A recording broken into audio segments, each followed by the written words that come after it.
Hi viewers, আজকে কোনো mini vlog নিয়ে আসছি না। আজকে ভিডিওটা অনেকটাই লম্বা হয়ে গেছে। আমি চেয়েও কাটতে ছোট করতে পারিনি, কারণ আজকের দিনটা ছিল খুবই স্পেশাল।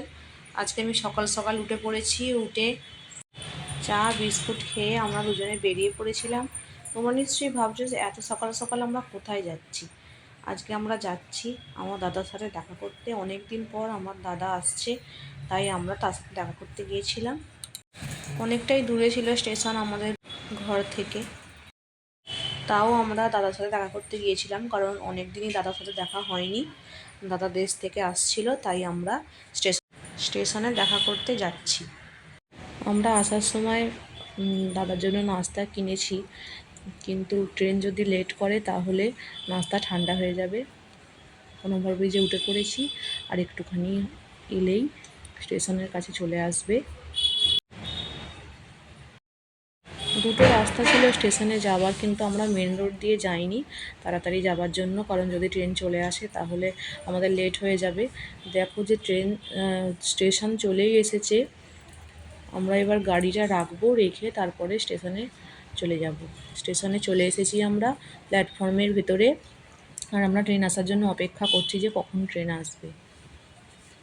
কিন্তু ট্রেনটা মনে হয় আসার ইচ্ছাই নেই। 2 ঘন্টা পরে ট্রেনটা এলো। এই যে অ্যাট লাস্ট ট্রেনটা ঢুকেছে। আমরা অধীর আগ্রহে বসে আছি দাদাকে দেখার জন্য,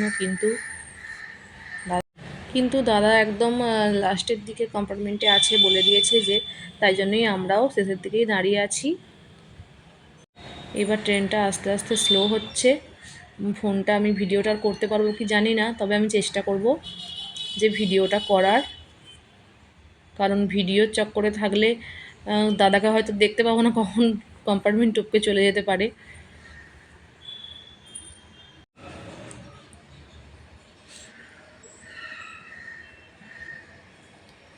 এবার এই কম্পার্টমেন্টে নিশ্চয়ই থাকবে। শেষের দিকে চলেই এসেছে।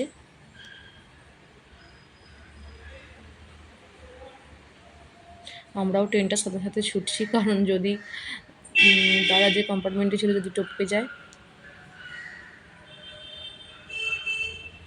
এই যে এবার এসে গেছে, দেখতে পেয়ে গেছি এবার দাদাকে। ট্রেনের ভিতরে দাঁড়িয়ে আছে।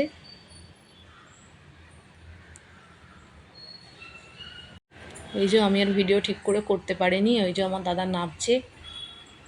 তো আমাদের দেখা করতে আসা সাকসেস। আমি খুব হ্যাপি।